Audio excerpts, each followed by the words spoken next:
I was sipping black coffee on the porch of the same farmhouse my grandfather built with his bare hands when the first bulldozer rolled onto my land. Thought it was a mistake, figured they were lost. But then another came, and another. By the end of the week, they'd flattened my cornfield and started pouring the foundation for a mansion. I'm Dalton Hayes. I'm a farmer, not a developer, not a landlord, and definitely not someone who gives permission to build 100 luxury mansions on his property. And yet, there they were. It all started with a woman named Heather Bramble, president of the Fair Hills Homeowners Association. She showed up in a pastel pantsuit, clipboard in hand, and a voice that could curdle milk. "You must be the caretaker," she said, stepping out of her BMW like she owned the place. "No," I said, standing in work boots and a flannel shirt stained with tractor grease. "I own this land." Her nose wrinkled like I'd said something uncivilized. "Well, according to our records, this parcel is part of Fair Hills now. We've begun Phase 4 of our luxury community expansion. Construction's already under contract." I just stared. "Lady, this is a farm. It's been in my family for 3 generations. You're trespassing," she laughed. Actually laughed. "Oh, sweetie, the county approved the rezoning. Everything's in motion." "You should have read the notices." I hadn't gotten a single notice, no letters, no calls, nothing. The next day, I drove straight to the county clerk's office. That's when I found it fraudulent paperwork with my forged signature. A fake sale agreement.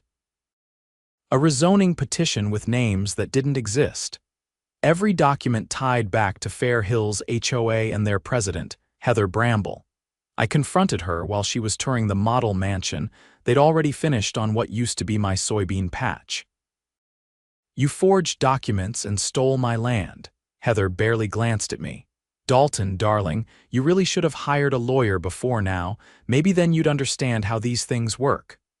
Oh, I understood. I just didn't think someone would be arrogant enough to try this on me. They'd built 10 mansions by the end of the month. Had plans for 90 more. Sold half of them to out-of-state tech executives who thought they were buying into an exclusive gated community. I watched them sip lattes on porches that weren't supposed to exist. I hired a lawyer named Reggie Small Office, Big Brain. We dug through every document, every signature, every zoning board appeal. It was all fake, all of it. I filed a suit so hard it rattled their little cookie-cutter kingdom. Title fraud, land theft, illegal construction, zoning violations, and racketeering. I named Heather Bramble and every board member of the HOA. The best part? I didn't just sue them for damages. I sued for the deeds. Every single one. 3 weeks after filing the suit, I walked out of the county courthouse with a stack of subpoenas under one arm and a restraining order under the other. The restraining order wasn't for me, it was for Heather Bramble. Turns out, she'd sent one of her board members to try and negotiate with me at 2 in the morning by banging on my front door and threatening to make things unpleasant if I didn't drop the lawsuit. The deputy who took my statement found the whole thing so ridiculous he stayed parked at the end of my driveway that night just to mess with them.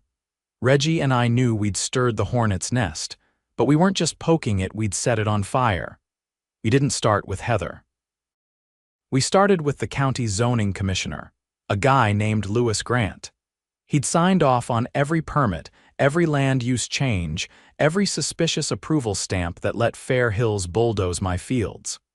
When Reggie subpoenaed his email records, we hit gold.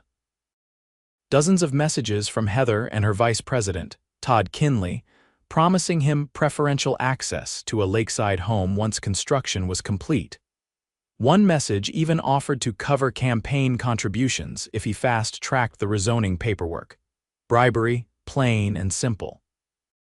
We handed it over to the state attorney's office. The investigation widened fast. Within days, the Department of Justice sent investigators to review municipal records.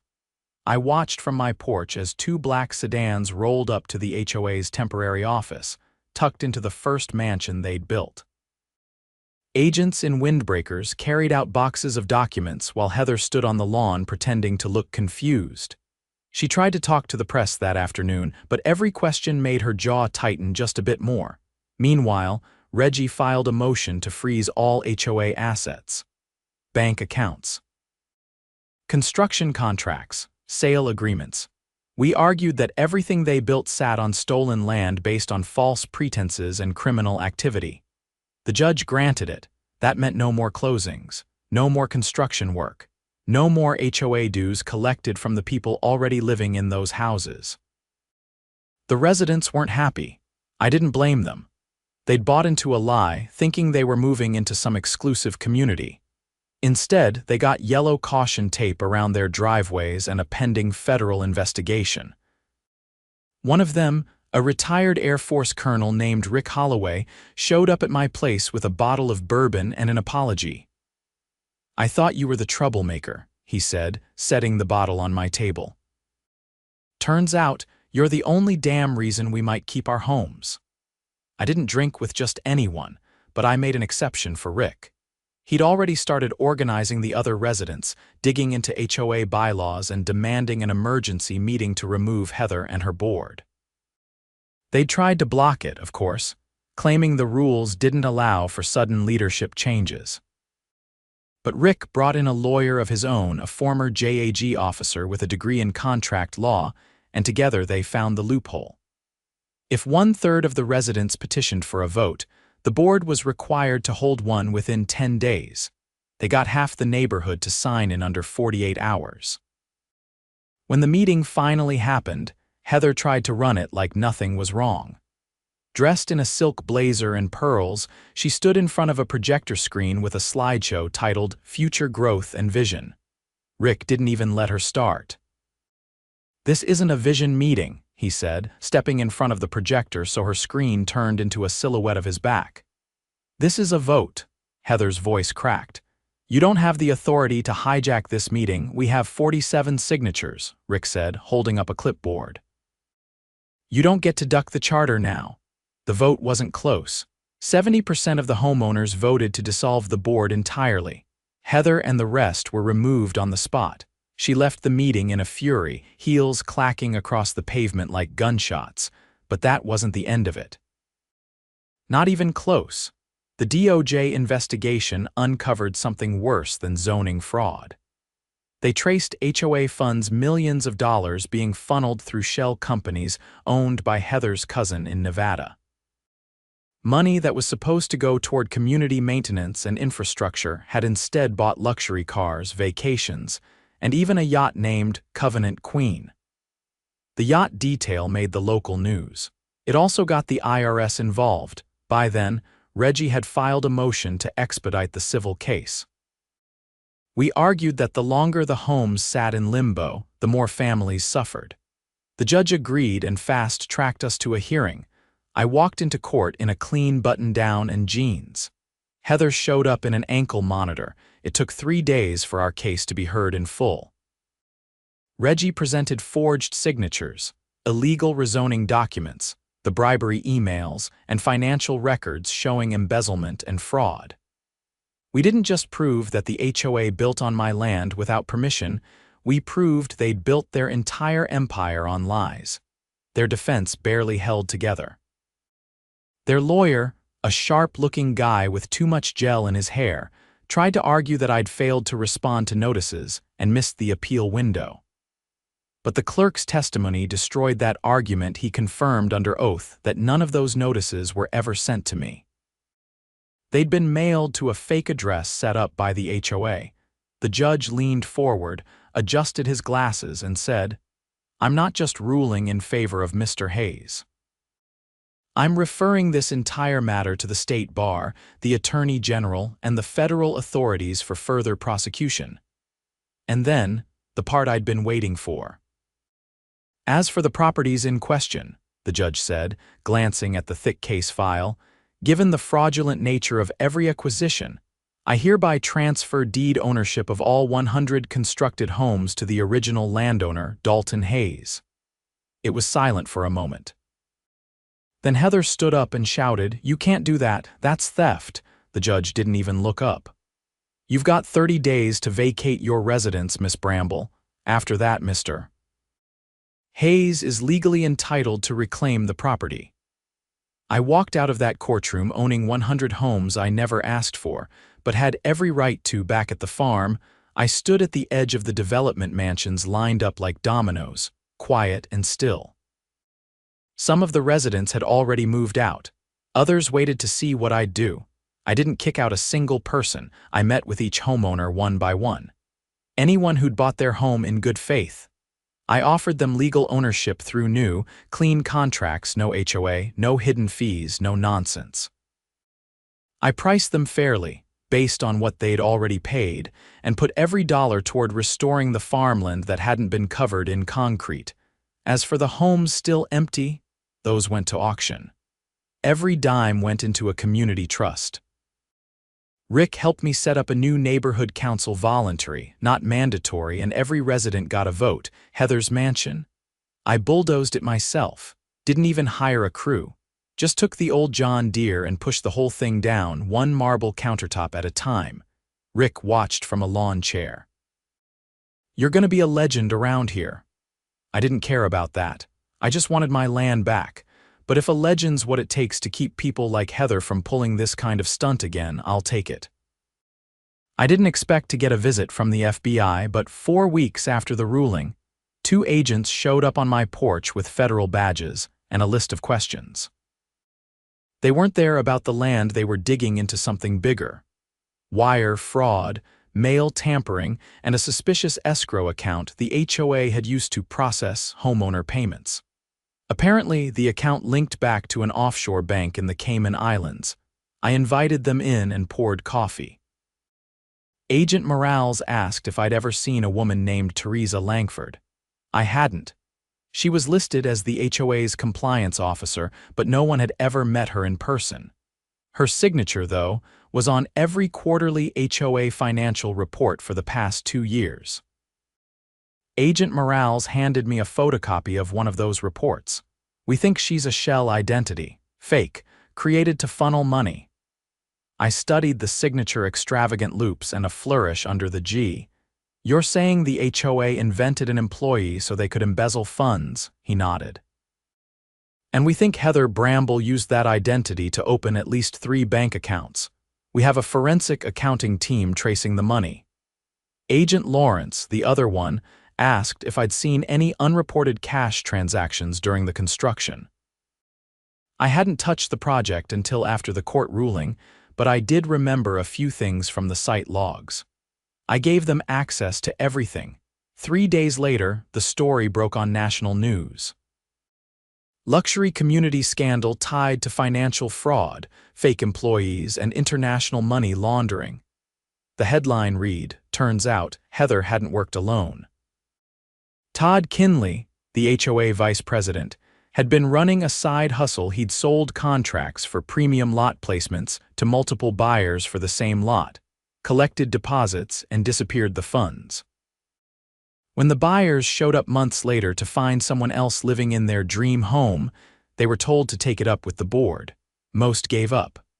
One hired a private investigator. That's how the FBI got involved in the first place. Meanwhile, I was trying to manage a neighborhood that had no intention of becoming a neighborhood. I held town meetings in the old equipment barn, which still smelled like diesel and hay. Rick Holloway helped moderate, and people showed up with folding chairs and questions. At one meeting, a software developer named Priya asked, "Why not turn this into a cooperative?" No HOA, just a shared council with rotating leadership. Someone else, a schoolteacher named Miguel, raised the idea of using some of the community trust funds to build an actual park, something the HOA had promised but never delivered. I told them, "If you're staying here, you get a voice. I'm not running anything, I just own the land." They elected a steering committee that night, 7 members, all voluntary, no salaries. Priya and Miguel both joined. They started drafting a charter that emphasized transparency, limited term roles, and zero authority over personal property. It felt like healing. Slow, uncomfortable, but honest.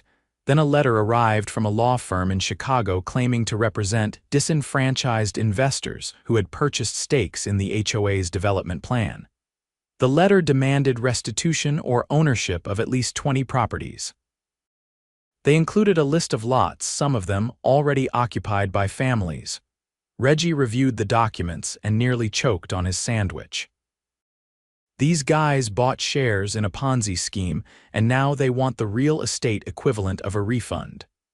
I let him handle the legal response, but told him, if they try to enforce anything on the ground, I want them charged with trespassing. That same week, an unmarked van started circling the development at odd hours. At first, we thought it might be reporters, but one night, Rick followed it in his truck and watched two men take photos of the homes, jotting down notes and measuring distances. He called the sheriff. They turned out to be property assessors hired by the investors. One of them had a felony conviction for fraud. The sheriff had them detained for questioning, and they admitted they were sent to determine which homes could be quietly reclaimed and resold. The sheriff called me the next morning.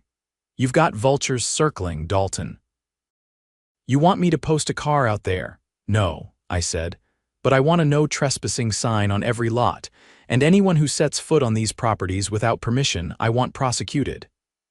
We printed hundreds of signs and handed them out at the next town meeting. The residents put them up themselves: windows, porches, fences, even mailboxes. 1 week later, a man in a suit knocked on the door of the Nguyen family who lived in Lot 42. He claimed to be a representative of the rightful owners and offered them cash to vacate within 72 hours. Mr. Nguyen called Rick, who called me. I called the sheriff. The man was arrested for attempted coercion and trespassing.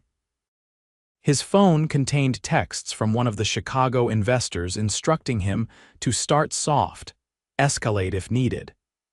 That evidence triggered a federal injunction against all investor attempts to recover property.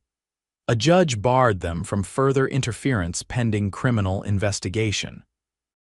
Meanwhile, the FBI had uncovered something new. Over half of the construction workers used by the HOA had been paid under the table, with no insurance, no contracts, and no safety oversight. Several had been injured on site and forced to sign non-disclosure agreements in exchange for hush money. One of them, a welder named Jorge, came forward after hearing about the lawsuit. He testified that he'd been told to work double shifts without breaks and was threatened with deportation if he complained. The Department of Labor launched a probe. Multiple contractors were fined. 2 were indicted. Jorge received a settlement and was given legal aid to pursue permanent residency. Within 6 months, Heather Bramble was indicted on 16 federal charges, including conspiracy to commit wire fraud, identity theft, money laundering, and obstruction of justice. Todd Kinley fled the state, but was picked up in Arizona trying to cross into Mexico with 10 burner phones and a suitcase full of cash. The neighborhood, meanwhile, transformed. The steering committee used the auction proceeds to pave roads, install solar-powered streetlights, and build a community center in the shell of what was once Heather's model mansion. They planted a garden where her front lawn used to be vegetables, flowers, herbs. At the dedication ceremony, Priya stood next to a hand-painted sign that read "Fairfield Commons, a community by choice," and said, "We're not a development anymore. We're a neighborhood." I stayed out of the spotlight. I still had fences to repair and fields to restore. But I kept a chair by the community garden, and sometimes I'd sit there in the evenings and listen. Kids playing, dogs barking, laughter drifting between houses, not forced, not regulated, free, and that, I figured, was worth every bulldozed inch. The first heavy rain of the season hit, just as the last of the investor lawsuits were dismissed. I watched from the front porch as water pooled in the ditches and slid off the new community center's roof in clean sheets. For the first time in months, there wasn't a single legal notice on my doorstep, no news vans crawling past the fence line, and no unfamiliar cars idling with tinted windows and clipboards. But the quiet didn't last. It started with a letter from the Department of Environmental Quality. "Routine inspection notice," it said. But buried halfway down the page was a reference to a permit issued 3 years earlier, long before the HOA had ever broken ground. The permit authorized underground water line rerouting for commercial development across my property. The problem was, I never signed off on any utilities being rerouted, and nobody, not even during the lawsuits, had mentioned anything about water lines. I handed the letter to Reggie, and he raised an eyebrow as he read it. "How far under your land are we talking?" I called in a private survey team. Took them 4 days to map it all. When they showed me the results, I had to sit down. 2 miles of illegal piping ran beneath my remaining farmland, diverting runoff and well water into a holding reservoir on the far edge of the old soybean field. The lines didn't just cut through my property, they drained it. My crop yield hadn't just dropped because of the construction. They'd siphoned the water directly out from under me. The reservoir itself wasn't on any public record. It had been hidden behind a row of trees and screened off with artificial hedges. The only access point was through a locked gate behind what used to be the HOA's maintenance shed. Reggie went dead quiet when he saw it. "They built an unregistered reservoir on private land, rerouted your water supply without consent, and never disclosed it during litigation." "It gets worse," I said, pointing to the fencing. "That gate's got a municipal lock on it." "That means someone in the city gave them access." Reggie made 2 calls, one to the Department of Water Resources, the other to a contact he had in the state ag's office. By the next morning, we had a state environmental investigator on site. Her name was Carolyn Ng, and she didn't waste time. She took water samples, photographed every inch of the reservoir, and measured the soil saturation around the pipelines. By afternoon, she was on the phone with her supervisor. "There's arsenic in the outflow," she said, hanging up. "Not natural levels. Someone dumped industrial runoff into this system." "What kind of runoff?" I asked. "Solvent grade, paint remover, degreaser, possibly even engine lubricant. This reservoir isn't just illegal, it's toxic." Within 48 hours, the EPA had boots on the ground. Hazmat suits, sealed canisters, the whole 9 yards. They shut down the entire area and ordered an immediate remediation plan. The community center, the garden, even Rick's house, everything within 200 feet of the reservoir had to be temporarily evacuated. The residents were furious. Not at me, at the people who'd buried poison under their homes. The EPA traced the pollution to a contractor the HOA had hired during the early stages of construction, a company called Eastline Management. They were supposed to install temporary holding tanks for construction waste, but instead they dug a pit, lined it with concrete, and dumped everything underground. It saved them thousands, and the HOA had known. They found emails this time between Todd Kinley and the contractor's project lead discussing how discrete containment would accelerate development timelines and allow for budget reallocation. The phrase budget reallocation turned out to be code for bribes. The federal prosecutor didn't even blink. New charges were filed against the surviving members of the HOA board: environmental contamination, unlawful misappropriation of municipal resources, conspiracy to commit fraud, and reckless endangerment. But the real twist came when the state health department got involved. They ran a toxicology report on the water samples and found contamination levels high enough to cause long-term health effects. Residents who'd used tap water for months, including infants and elderly, had been exposed. Priya, who'd given birth just 3 months earlier, was one of them. The state declared the entire development a disaster zone. Emergency funding was allocated, medical screenings were mandated, and Reggie filed a class action lawsuit on behalf of every resident. This time, I wasn't the lead plaintiff. I was just a witness, though a key one. I testified to the hidden reservoir, the forged permits, and the tactics used to conceal the contamination. I showed them the original survey maps, the falsified documents, and the pipeline paths that cut across the land like veins of theft. The judge ordered immediate seizure of all assets connected to Eastline Management. The company declared bankruptcy within a week, and its CEO was arrested trying to board a private jet in Baton Rouge. But the real hammer came down on the city official who'd approved the underground rerouting. His name was Vincent Dorr, Deputy Director of Public Works. He'd signed off on every unregistered permit and accepted payments through a nonprofit shell designed to look like a community improvement fund. The FBI raided his home and found over $300,000 in cash hidden in a crawl space. He was indicted within days and agreed to cooperate in exchange for a reduced sentence. His testimony confirmed what we'd suspected. The HOA's board had built their operation on a network of backdoor deals, bribes, and silent partners. Heather may have been the face, but the infrastructure ran deeper. The state used the new evidence to reform municipal oversight policies and launch an audit of every HOA in the county. 3 others were dissolved. 7 board members across different developments were removed, and 2 more were indicted for unrelated violations. The residents of my land, now calling themselves Fairfield Commons, held another town meeting. This time, it wasn't in anger or fear. It was about the future.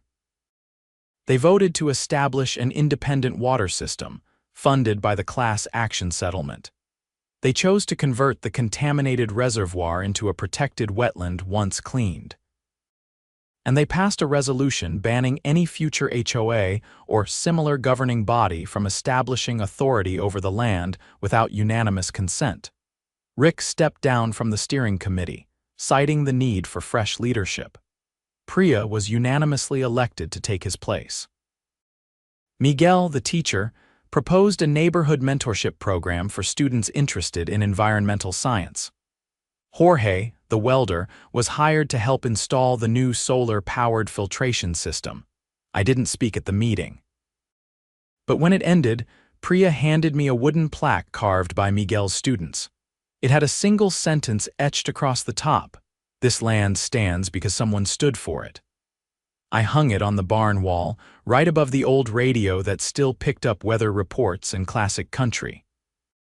That night, I walked through the rows of newly planted trees along the edge of the field. No sirens, no flashlights, just wind in the branches and the low hum of crickets.